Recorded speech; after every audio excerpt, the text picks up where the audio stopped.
4 parts in, and not a single seizure warning to be found. Someone wants to get sued. Also, gaming? These are Flash animations, not games. Why are you putting videos in a category they don't belong in? Who do you think you are, Cinemasins? You just couldn't help yourself, could you, animator? Also, this god of chaos was defeated by a giant laser beam attack. I told you that you better have a good reason he should have lost. Wait, so Knuckles survived that giant laser blast, but Enerjac's control was shut out? That's some bullshit right there. I see the mask is gone, but why is he still in Enerjac's clothing? While we're on that subject, when he was Enerjac, where was his staff? I know he had one in the comics, and it was pretty much his main weapon, so why ditch the one weapon Enerjac was known to use? Considering Fanfic is still watching this fight, as it goes on, why doesn't he just wish upon his magic rock for Enerjac's energy to be restored again? I mean, if he could just zap away Sonic's connection to the Emerald at the snap of a finger, why not wish for Enerjac's power back? Also, if we were to go by the story's logic, all characters with a connection to the Emerald can just take them away from whoever possesses them. Can't Shadow just snap his fingers and take the Emerald power away from Enerjac since he still currently possesses it? If that's the case, then why doesn't Fanfic just wish upon his magic rock and wish for no one to use the Emerald power except for him and Enerjac? This story is so heavy on the plot devices, the writer never thought of the restrictions for them to create any logic to this story. Bad guys cause too much trouble cliché. Let me handle this cliché. Knuckles, this guy is hellbent on wanting to destroy your planet, tried to kill your friends dozens of times, and used you as a vessel to revive a god of chaos. You really think there's any ounce of reasoning with someone like that? Sonic calls Knuckles Rad Red. Way to make Sonic sound dated in a video made in 2014. Seriously, how do you do that? Also, once again, bad music selection is bad. Knuckles is offering to take a dangerous task on his own, either to persuade another member of his kind, or to take his life, and we get racetrack music. Also, is it just me, or does Sonic look stoned as hell? True Blue? I never knew Knuckles was one for nicknames. I thought he was the kind of guy who would pound you into a pulp for looking at his favorite rock the wrong way. Also, laziest and stiffest walking animation ever. Also, notice how now when we go to drawn out characters, the only thing that moves are the eyelids? Before, the animator actually moved their quills or hair, but now they remain completely stiff. Jeez, this animator gets lazier and lazier as each part progresses. Might as well be an MS Paint stop motion project. Also, no one has pupils anymore. Damn, sure didn't take you long to find this guy. Makes me wonder why no one else got to him already. Yes, I managed to get free from Enerjac, because reasons. And we're back to the constant camera shifting between characters even though they're in the same scene together. The animator gets a boner for causing headaches. But don't you need Knuckles if you want to keep Enerjac's body revived? If you kill him, then you also kill Enerjac. Wasn't that part of your plan? Also, if it isn't, and you could dispose of Enerjac whenever you felt like, then what is Enerjac's point in being here? Are you trying to tell me Enerjac was also nothing but filler? First super overpowered robot, and now Enerjac. This calls for another 86. Oh, so Shadow the ultimate life form tries to block super powerful energy attacks with his arms and he loses over 80% of his blood, but when Knuckles does it, he's perfectly fine. That's bullshit. Also, he manages to do this while Enerjac's energy is low as it is, so double bullshit. You don't have to do this cliché. You know, it's hard to take your villain seriously when he childishly points at his opponent and goes, "I'll do what I want!" So that's your motive. The planet will die eventually, so I'm going to do it now. I mean, yes, the world is going to die eventually, but why make Armageddon now when the planet still has its use? You could have at least waited for the 2015 election to do this, right? Also, that doesn't explain why he wants the world to burn. The Joker was mentally psychotic, so that would explain something, but nothing this character has shown us hints at any mental irregularities. Just say you want to destroy the world because you want to be a dick, because that's pretty much what you're doing, by constantly abusing the very things that could cause Armageddon on our world. Good job, guys. Wisdom of the hour, guys. If you don't think like me, you have to die. When did Knuckles turn into the director of this series? Also, Knuckles was the guy who wanted to convert this guy over to his side, but after a minute of doing nothing but talking and not being agreed with, he starts thinking like Shadow did earlier and wants to straight up murder a bitch. Who's the good guy here again? Good job, animator. You've learned the basics of Adobe Flash. I'd take off a sin if it weren't for the fact that this is part 4. Yes, let's seal the guy who could use chaos energy inside an emerald that is filled with unlimited chaos energy. That hasn't fucked us over yet.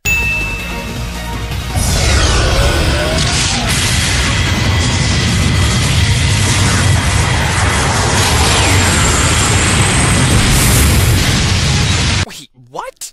Eggman has a cannon that can restore Mobius back to his former glory? When did he do that? And why is he doing it? I thought Eggman wanted to conquer the world. The writer is ass-pulling yet again, because we can't have a proper conclusion. Also, why do we need a cannon to fix the world? Knuckles was next to the Deus Ex Machina stones, right? Couldn't he have just wished everything back to normal? Peace is restored to Angel Island, that is until it sinks again. Like it always does. Also, we're now going to spend the next 3 minutes removing the last of ideas a past project contributor made. The director is a dick to ex-contributors. Human silhouette, despite 99% of the cast being anthro. Also, this random guy opens a portal right in front of the guy they just so happen to be looking for, because plot demands it. The guy in the portal is a dick to the other guy in the portal. Hey asshole, I can see you in the portal. You look almost like a hedgehog. You can drop the silhouette by your text box. Oh look, the island Knuckles was curious about earlier is now being completely removed from the scene for no more further questions. Only problem is, it makes me want to ask more questions. Why does this guy want this island? What was it doing here in the first place? Where is he communicating from? If it's another dimension, then how does he plan to pay for something that he probably doesn't have the currency to pay in? Does every dimension have the same economic system? Will the writer ever grow a brain when creating Expedition? And when is this shit going to end? When your goal is to stop further questions, you're not supposed to raise more. The source. Did I miss a fanfic or two? Oh look, I found a sporadic jump cut to a text box. Oops. Also, if that was another attempt to be humorous, it's kind of hard to laugh at the joke when the text box goes so fast you can't read the joke. Someone is trying way too hard right now. You know what? F*** it. I'm just gonna add a sin for every second this joke drags out.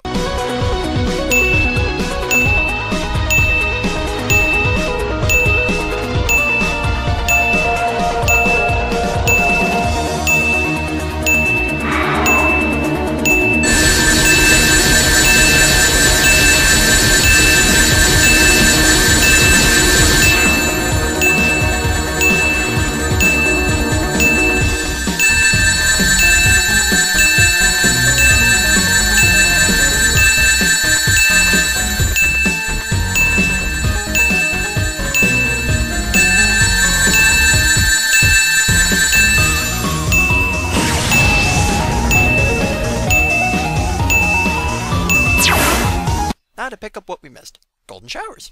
I'll be sure to trust any bargain by a company by the name of Douchebag Industries, a company as trusting as Shit-Faced Enterprises, Dropout Incorporated, Double S Animations Productions. Also, industries is a plural of industry, which is the production of a good or service within an economy, never a part of the actual business's name. A Power Star? What's the ring currency on those things? Also, why a Power Star? That's a Mario thing, which this series has never had an establishing connection to. What exactly is Knuckles using to chaos control all these rings away? Is it Enerjak's energy? If that's the case, shouldn't he still be possessed by Enerjak? If he has that much power to where he can warp 1,800,000,000,000 rings away without even being close to them, Enerjak should still be possessing his body. Explain yourself, writer! This character hasn't shown up on screen for 3 minutes and already I want to force him to watch 38 hours of The Room. This scene has been brought to you by the Big-Lipped Alligator. Well, I guess it's time to shoehorn Silver back into this story somehow. I mean, God forbid his Time Lord fight was filler too.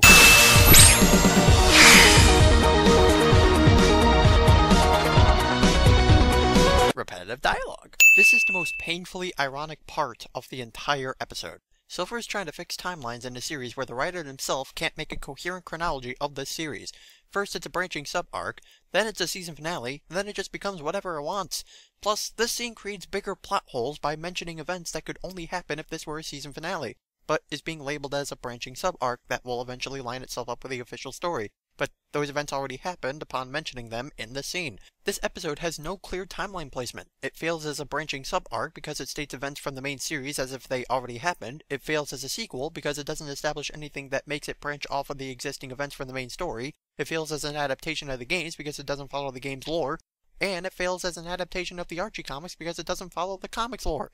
This series has no consistent timeline, and yet here Silver is attempting to fix other timelines while ruining the chronology of this one even further. What year was Back to the Future released? 1985? Perfect punishment. Also, how does Silver know he's fixing the timelines right? Was he there during the whole planet's history? Does he have a history book with him? You mean someone in this series is competent enough to know how to read? Now that's a plot twist I'd never expect. We can't be everywhere and fix everything, but we can certainly stay here and adjust the timelines of any world at all, because who gives a f***? Who the f*** is Sonic? So how long did it take you to come up with that name? 2 beer shots? Text boxes in time holes. This scene unintentionally inspired Michael Bay's new film, Project Almanac. Oh look, fan characters I don't give a f*** about. Also, why are these guys here? Are you trying to establish more characters? No, this is part 4 of your final episode. You can't establish more characters when you're nearing the end of your story. So we've got the Transformers movie, the Earthbender prison from Last Airbender, and Elf Bowling the movie. Might as well combine the Purge, Meet the Spartans, and the Human Centipede. F***ing stock footage. Also, nothing important happened in the last several years. We have a narrator now?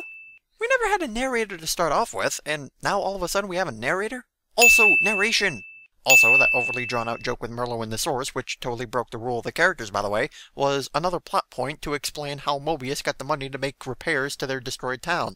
A joke is being used as a plot point. I've officially given up on this fandom. Construction workers addict to co-workers. Nice language. Remember, they're professionals. Also stereotyping construction workers, because as we all know, all construction workers act like this. Also the irony in the characters calling each other lazy, considering the writers and animators approach to quality control. But the title card said it was several years later. I'm pretty sure that's not a little over a year. And now it's suddenly 4 years. The writer is so lost in the chronology, he can't even give us a fucking year. But didn't Amy just say they finished everything? So why are there still a lot of cities that need work done? No sweat, he says, as it takes several, a little, or 4 years, and the cities are finished and not finished. Also, the animator said, let's have you do a bunch of stretching poses for no reason. It'll make you look more like a hipster. That's speciesist. When did Sonic talk smack? The worst he's done is calling Enerjack an energy drink, and even that made Drake Bell want to kill himself. Amy's the worst supervisor ever.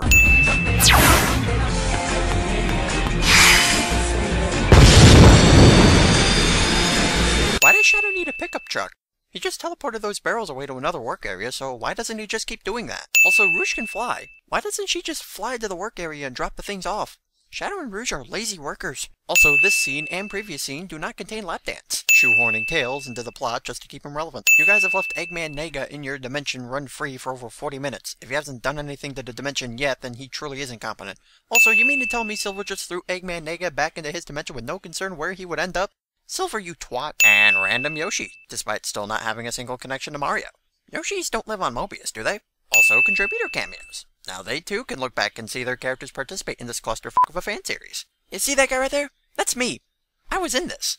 Also, despite the future Silver lives in being in perfect condition, he doesn't want to go back, because reasons. Obligation. An act or course of action to which a person is morally or legally bound, aka something no one in this series has. You've broken more story writing rules and character traits than my book reports from the first grade. Had this been Sonic, Tails would have accepted the decision with no questioning whatsoever. I guess Silver's boots just don't taste as good. Wait, we're bringing this up now? Things like this are never brought up during the ending, where people just want the story to be over with. It's brought up during the middle of the plot, when the event this leads up to happens, so the audience can get an insight on how this happened for the event this leads up to happen. When you put it here, you've officially placed a rising action on top of a falling action. That's not how the story writing pyramid works. Also, why does Eggman easily accept this offer? The only one who knows how the roboticizer works is Eggman. Tails doesn't know anything about them. So why does he take this offer? Also, if Eggman can easily re-engineer his roboticizer to make a de-roboticizer, then why was he whining about being turned into a robot? He could have easily made one and turned himself back into a human.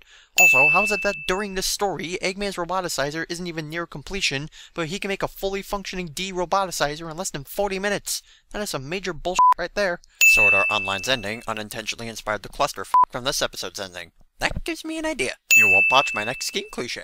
Holy shit, is this still not over? Are you trying to build a relationship between Silver and Blaze? A little late to do that, isn't it? You two only teamed up for one game, and it was erased from the timeline. F you.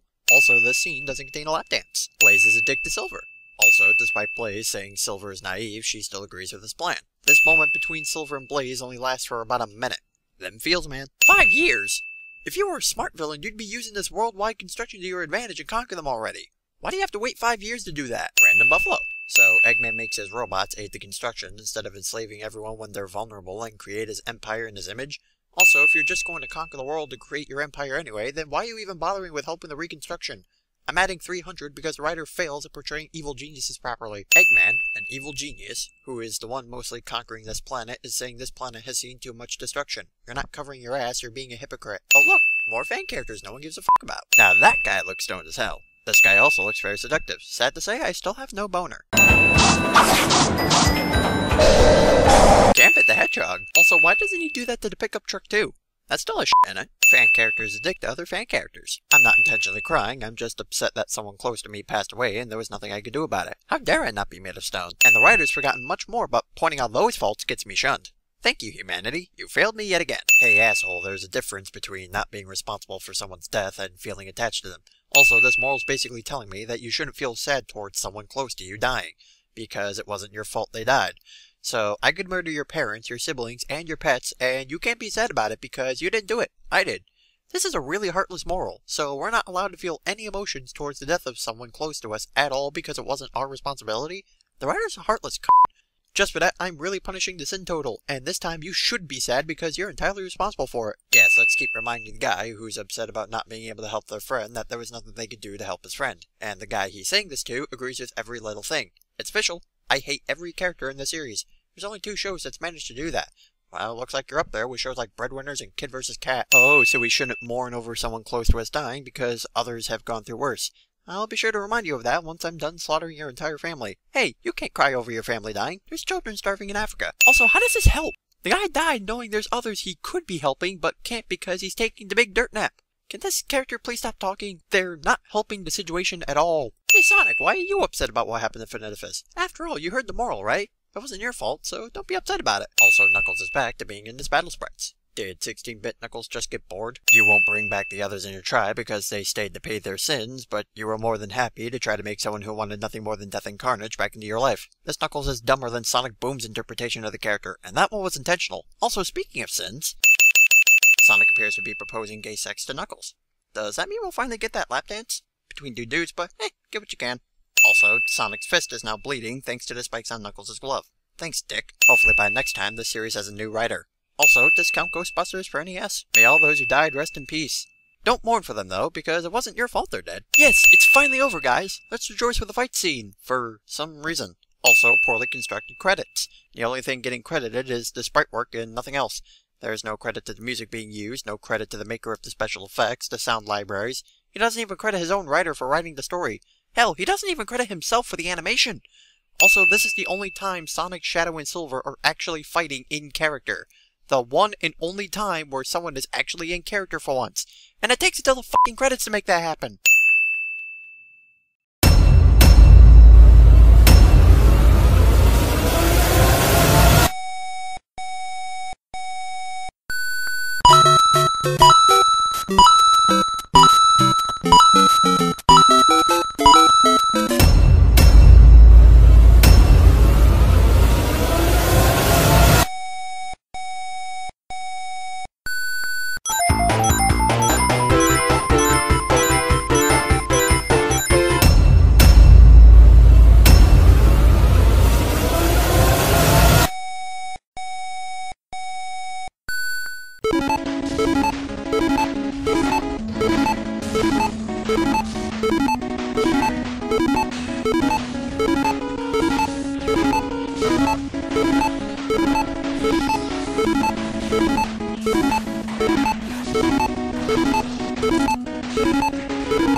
Boom shakalaka!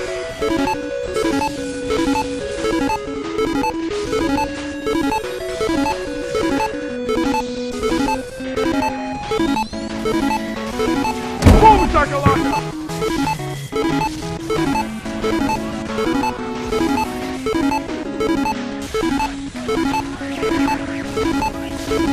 Boom shakalaka! Boom shakalaka!